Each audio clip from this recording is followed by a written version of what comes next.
तो दोस्तों आज हो गई है 10 अगस्त और जो बड़ी खबरें हैं, मुख्य समाचार हैं, एक एक करके चलेंगे। तमाम बेहद बड़ी अपडेट्स आप तक आगे इसी वीडियो के माध्यम से पहुंचाएंगे, इसलिए लगातार हमारे साथ आगे इसी वीडियो में बने रहिएगा। तो वहीं दोस्तों, खबरों की तरफ बढ़ने से पहले आप लोगों से एक छोटा सा निवेदन है कि अगर आप लोग भी खुल करके देश भर में लगातार नफरत फैला रही गोदी मीडिया का पूर्ण तरीके से बहिष्कार करते हैं, विरोध करते हैं, तो अभी इस वीडियो को लाइक कीजिएगा, चैनल को फ्री में सब्सक्राइब करके बेल के आइकन को जरूर दबाइएगा दोस्तों, और कमेंट बॉक्स में कमेंट कीजिएगा जय हिंद जय भारत। दरअसल दोस्तों, पहली बड़ी खबर आप लोगों को बताते चलें। नीतीश कुमार और तेजस्वी यादव ने राज्यपाल फागू चौहान को समर्थन की चिट्ठी सौंपी है। कहा, हमारे पास 7 पार्टियों के 164 विधायक हैं। खबर आप लोगों को बताते चलें, बिहार में नीतीश कुमार ने भाजपा के साथ बड़ा खेला कर दिया है। उन्होंने तेजस्वी यादव से हाथ मिला करके फिर महागठबंधन में जाने का फैसला किया है और जल्द ही अब नई सरकार का शपथ ग्रहण समारोह भी होना है।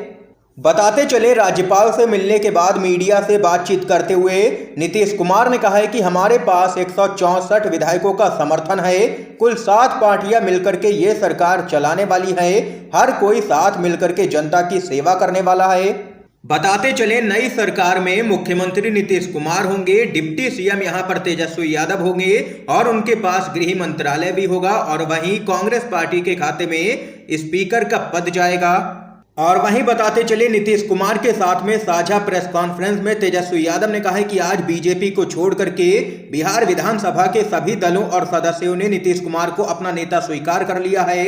इसके साथ ही बताते चले, तेजस्वी यादव ने कहा है कि इतिहास बताता है कि बीजेपी उन दलों को नष्ट कर देती है जिनके साथ वह गठबंधन करती है। हमने देखा कि पंजाब में और महाराष्ट्र में क्या हुआ। उन्होंने कहा है कि जेपी नड्डा ने कहा कि वे क्षेत्रीय दलों को पूरी तरह से खत्म कर देंगे। बीजेपी सिर्फ लोगों को डराना और खरीदना चाहती है। और वहीं बताते चले, बिहार में आज यहां पर शाम 4 बजे महागठबंधन सरकार का शपथ ग्रहण समारोह होगा और नीतीश कुमार एक बार फिर से बनेंगे मुख्यमंत्री और तेजस्वी यादव लेंगे डिप्टी सीएम की यहां पर शपथ। इस बीच एक और बड़ी खबर बताते चलें, देश के अंदर भाजपा की उल्टी गिनती हो चुकी है शुरू। बिहार से भाजपा भगाओ का आ रहा है नारा। अखिलेश यादव बोले, राजनीतिक दलों के लोग बीजेपी के खिलाफ अब खड़े होंगे, जनता भाजपा को उखाड़ फेंकेगी। बिहार में राजनीति का नया अध्याय लिखा जा रहा है।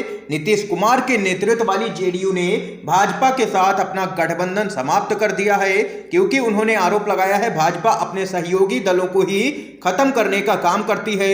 इसके साथ ही नीतीश कुमार ने राज्यपाल फागू चौहान के समक्ष 164 विधायकों के समर्थन का दावा पेश कर दिया है। इस बीच यहां पर समाजवादी पार्टी के प्रमुख एवं पूर्व मुख्यमंत्री अखिलेश यादव ने बिहार के मौजूदा घटनाक्रम को लेकर के भाजपा पर निशाना साधा है। उन्होंने कहा है कि बिहार से भाजपा भगाओ का नारा आ चुका है।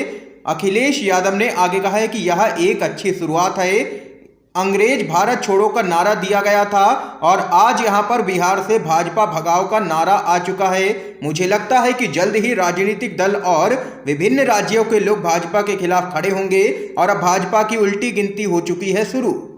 ये यहां पर अखिलेश यादव ने बीजेपी को जबरदस्त तरीके से घेरा है दोस्तों। इस बीच एक और बड़ी खबर बताते चले आप लोगों को, बिहार में बीजेपी को बेनकाब करने की तैयारी में जेडीयू। बीजेपी के खिलाफ 6 से ज्यादा ऑडियो रिकॉर्डिंग्स हैं। पार्टी सूत्रों का बड़ा दावा, भाजपा में आ सकता है भूचाल। खबर बताते चलें, बिहार की राजधानी पटना में जेडीयू की एक अहम बैठक मुख्यमंत्री आवास पर हुई। सूत्रों की माने तो नीतीश कुमार के एनडीए से बाहर होने और महागठबंधन में शामिल होने के बाद यहां पर पार्टी के शीर्ष नेतृत्व ने बीजेपी को बेनकाब करने की योजना तैयार की है।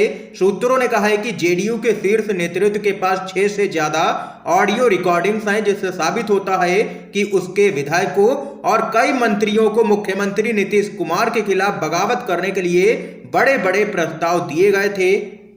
सूत्रों ने कहा है कि जेडीयू के पास 6 से भी ज्यादा यहां पर कॉल रिकॉर्डिंग्स हैं, जिसे विधायकों ने खुद रिकॉर्ड किया है, और उन कॉल रिकॉर्डिंग्स में से एक खास पार्टी के नेताओं ने उन्हें करोड़ों रुपए के अलावा मंत्री बनाने का आकर्षक ऑफर भी दिया। सूत्रों ने कहा है कि नीतीश कुमार एक खास पार्टी का जल्द ही पर्दाफाश करेंगे। सीधा इशारा है भाजपा की तरफ और यहां पर देश को कड़ा संदेश देंगे कि उनकी सरकार का सफाया करने की साजिश रची जा रही थी, उनकी पार्टी को खत्म करने की तैयारी थी। उन्होंने अपने और अपनी पार्टी के खिलाफ हो रही साजिश की वजह से ही अपना फैसला बदला है और भाजपा से गठबंधन तोड़ा है। उन्होंने जो कुछ भी किया है वह अपनी पार्टी को बचाने के लिए ही किया है। ये यहाँ पर दोस्तों दो टूक कहना है जेडीयू का। और माना जा रहा है कि नई सरकार के गठन के बाद यहां पर मुख्यमंत्री नीतीश कुमार भाजपा को लेकर के एक बड़ा धमाका कर सकते हैं और 6 ऑडियो रिकॉर्डिंग्स यहां पर जारी कर सकते हैं, जिसके बाद भाजपा पूरी तरह से देश के सामने बेनकाब हो जाएगी। एक और बड़ी खबर बताते चलें, महाराष्ट्र में कैबिनेट विस्तार होते ही शिंदे गुट बीजेपी में तकरार सामने निकल के आई है। इस विधायक को मंत्री बनाने पर बिफरी हैं चित्रा वाघ। खबर बताते चले क्या कुछ है पूरा मामला।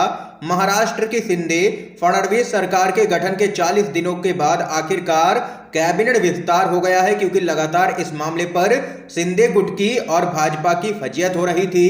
कैबिनेट विस्तार के साथ ही बीजेपी और शिंदे गुट में पहली तकरार भी देखने को मिल चुकी है, जैसा कि अंदाजा था सभी को।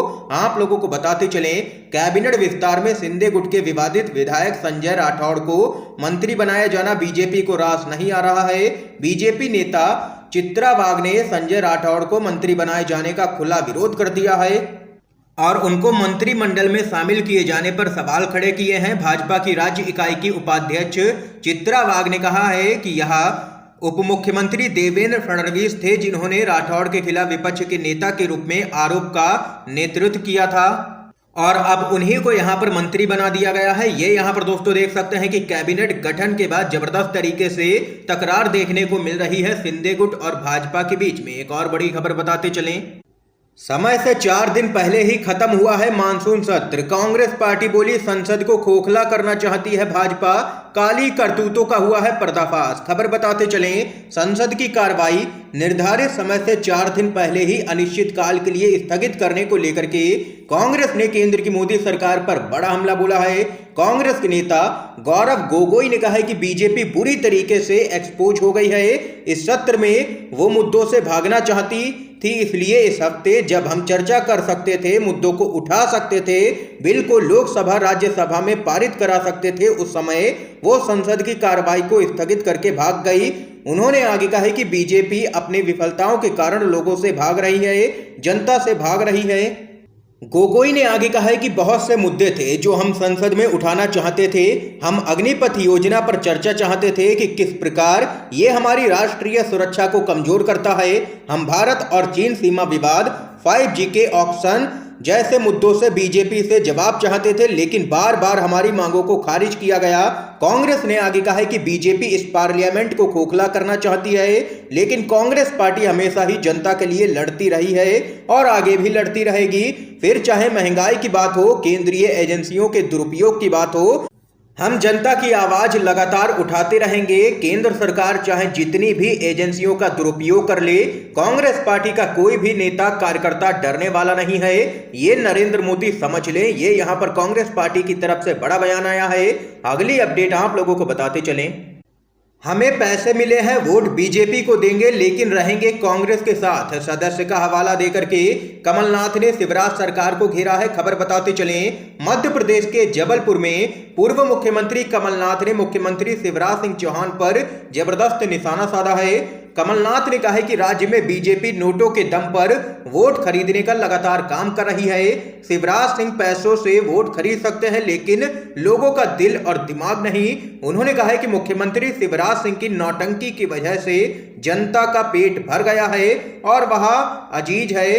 इसके साथ ही कमलनाथ ने आगे यहां पर शिवराज सिंह चौहान को लेकर के कहा है कि अगर मुख्यमंत्री झूठ ना बोले तो उनका खाना तक ना हजम हो।